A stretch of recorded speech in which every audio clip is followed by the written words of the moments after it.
We'll guide you through how to fix the network cable unplugged error in Windows 11 or 10. If you find this useful, then consider subscribing and liking the video. This can be a frustrating problem, so we're going to guide you through how you can go about fixing it. Make sure this is full guide and don't skip ahead, otherwise you may miss an important part of this guide. So what we need to do is come down and press search at the bottom, type in view network connections and you should see the option, click on it and it will open up. Go and find it and right click on it like so, and you can go and press properties. Then in the list of options, find QoS packet scheduler and go and press configure. Press yes. Then in here, you want to go and find the option for advanced. You want to go down and go and find speed and duplex just here, and where it says value, click.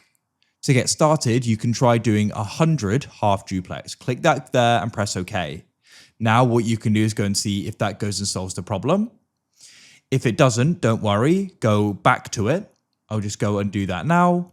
And this time try doing 10 full duplex. Press OK, and then you can go and see if that goes and solves it.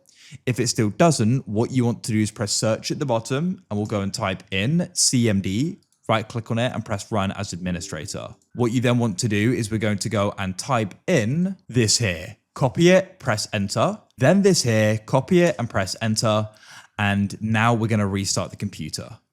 Then when it comes back on, the problem should be solved. Leave a like if you found this useful.